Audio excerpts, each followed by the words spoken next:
Assalamualaikum warahmatullahi wabarakatuh.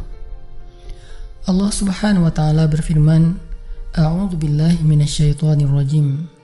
Bismillahirrahmanirrahim. Ya ayyuhalladzina amanu ista'inu bis-sabri was-salah. Innallaha ma'as-sabirin. Innallaha ma'as-sabirin. Wahai orang-orang yang beriman, mintalah pertolongan dengan sabar dan sholat. Sesungguhnya Allah bersama dengan orang-orang yang sabar. Kita sering mendengar ayat ini disampaikan oleh para ulama, para da'i, para ustadz, tentang bahwa salah satu di antara cara menjemput pertolongan Allah subhanahu wa ta'ala itu adalah dengan melakukan ibadah sholat. Pertanyaannya adalah, sholat yang seperti apakah yang bisa menjemput pertolongan Allah dalam kehidupan kita pada saat kita sedang mengalami ujian yang berat?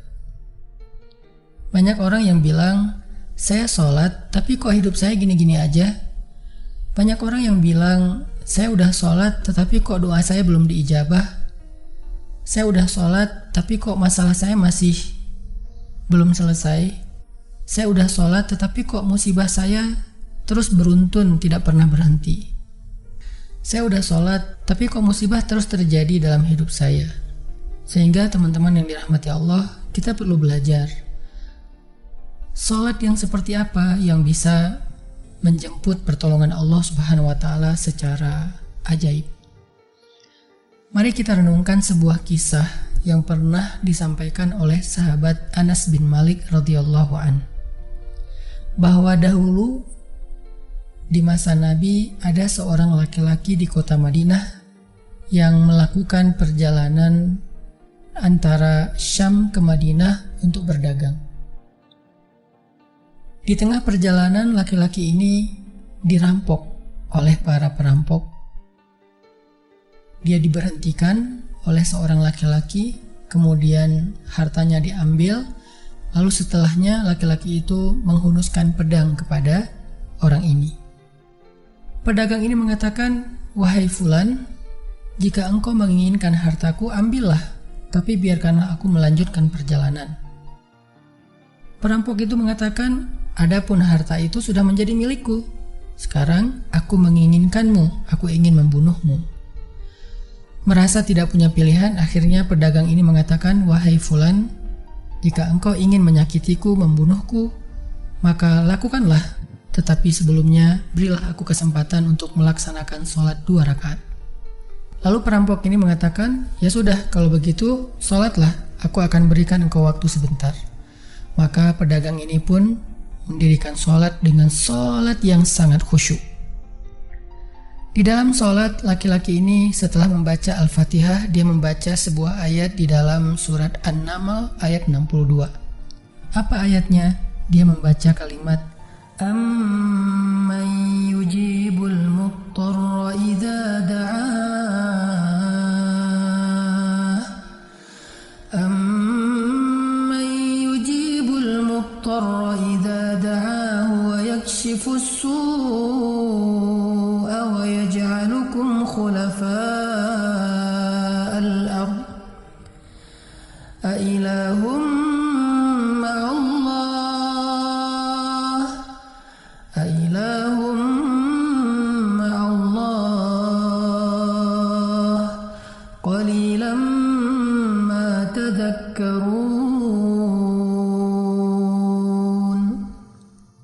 Bukankah dialah Allah yang memperkenankan doa orang yang dalam kesulitan apabila dia berdoa kepadanya, dan menghilangkan kesusahan dan menjadikan kalian sebagai khalifah di muka bumi? Apakah di samping Allah ada Tuhan lain yang patut disembah atau dimintai pertolongan? Sedikit sekali dari nikmat Allah yang kalian ingat. Shadaqallahul azim. Teman-teman yang dirahmati Allah Subhanahu wa taala, Inilah ayat yang dibaca oleh pedagang tadi ketika dia sholat 2 rakaat. Dia membaca kalimat ini dengan penuh penghayatan dan perenungan. Dia mentadabburi ayat ini. Amman yujibul muttarra idza da'ah wa yakshifus su'. Bukankah dialah Allah yang memperkenankan doa orang-orang yang dalam kesulitan dan menghilangkan kesusahan? Dia menghayati ayat ini. Dia mentadabburi ayat ini. Sehingga muncullah rasa yakin di hatinya bahwa harapannya saat ini satu-satunya adalah Allah yang yujibul muttar. Dia dalam kondisi muttar, dalam kondisi kesulitan, dalam kondisi terancam. Muttar itu bisa bermakna terancam, kesulitan, kesusahan, dan berbagai macam makna dari ketidakberdayaan. Siapa yang yujibul muttar? Siapa yang akan memperkenankan doa orang yang tidak berdaya selain Allah? Wa yakshifus su', dan menghilangkan kesusahannya selain Allah? Maka mulai muncullah rasa yakin di dalam hati laki-laki ini setelah membaca ayat tersebut. Setelah selesai dia lakukan sholat, kemudian dia mengangkat kedua tangannya. Dia berdoa kepada Allah dengan menyebut nama-nama Allah yang mulia. Ya Rabbi, wahai Tuhan yang maha pengasih, wahai Tuhan yang maha penyayang, wahai Tuhan yang memiliki arasy yang mulia, wahai Tuhan yang menampakkan makhluk, wahai Tuhan yang maha mengembalikan, wahai Tuhan yang maha melaksanakan apa yang Dia kehendaki. Aku mohon dengan cahayamu yang memenuhi sudut-sudut arasy-Mu. Hamba mohon kepadamu dengan kekuasaanmu yang menguasai makhluk-Mu dan dengan rahmat-Mu yang meliputi segala sesuatu. Tidak ada Tuhan yang berhak disembah selain Engkau, ya Allah. Wahai Tuhan yang maha penolong, tolonglah aku.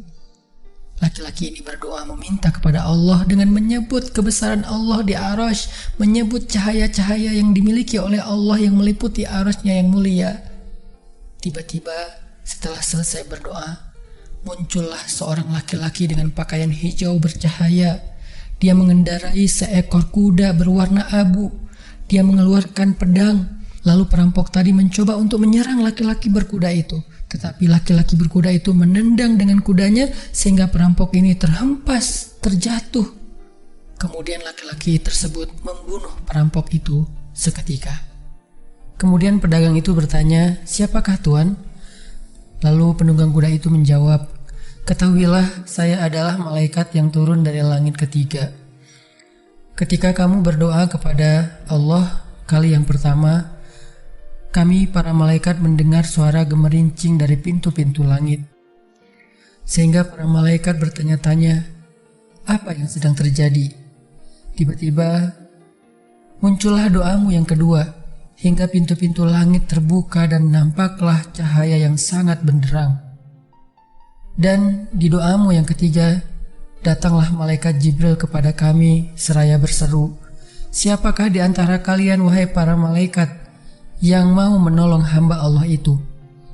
Lalu aku memohon kepada Allah agar Ia mengizinkanku melaksanakan tugas ini.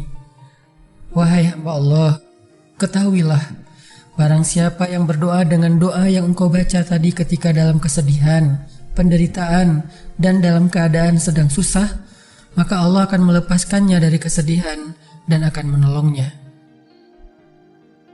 Teman-teman yang dirahmati Allah Subhanahu wa Ta'ala, itulah salah satu kisah tentang keajaiban sholat seorang pedagang yang dengan sholat itu Allah Subhanahu wa Ta'ala mendatangkan pertolongan yang luar biasa dalam masalahnya. Pertanyaannya adalah, apa rahasia sholat pedagang itu sehingga Allah mendatangkan malaikat khusus yang menunggang kuda berwarna abu, lalu malaikat ini membunuh perampok yang ingin mencelakai pedagang itu?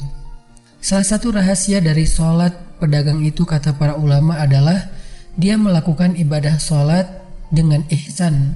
Seperti yang dikatakan Nabi tentang bab ihsan, an ta'budallah ka'annaka tarah fa illam takun tarah fa innahu yarak. Ketika engkau beribadah kepada Allah, seolah-olah engkau melihat Allah. Jika engkau tidak bisa melihat Allah, maka yakinlah Allah melihatmu. Di sini Nabi mengajarkan kepada kita tentang sholat yang terkoneksi langsung dengan Allah Subhanahu wa Ta'ala. Terkoneksi dalam yakin dan iman sampai seolah-olah kita melihat Allah. Artinya ketika kita bisa sholat seolah-olah kita melihat Allah, lalu dengan kondisi seperti itu kita meminta pertolongan Allah dengan penuh keyakinan, itulah sholat yang mendatangkan pertolongan Allah. Atau kalau kita nggak bisa membayangkan bahwa kita melihat Allah karena itu memang sulit, maka yakinlah Allah melihat kita dan itu pasti. Artinya bahwa Allah itu pasti mendengar kita, melihat kita, dan sedang menunggu apa yang kita butuhkan. Maka orang yang bisa melakukan sholat dalam keadaan benar-benar seperti sedang bertemu dengan Allah, lalu dia meminta pertolongan Allah Subhanahu wa Ta'ala seperti pedagang tadi, maka sholatnya itulah yang disebut di dalam Al-Quran wasta'inu bis sabri was sholah, sholat yang bisa mendatangkan pertolongan Allah Subhanahu wa Ta'ala. Semakin sering kita melakukan sholat dengan ihsan, benar-benar seperti bertemu dengan Allah Subhanahu wa Ta'ala. Kalau kita nggak bisa ngerasain bagaimana cara menghayati kita melihat Allah, yakinlah Allah melihat kita. Dan kalau kita bisa mendawamkan ini dalam sholat 5 waktu dan dalam sholat-sholat sunnah kita yang lain, terutama sholat tahajud, maka insya Allah sholat kita sudah menjadi jalan keajaiban dalam kehidupan kita. Barakallahu fiikum.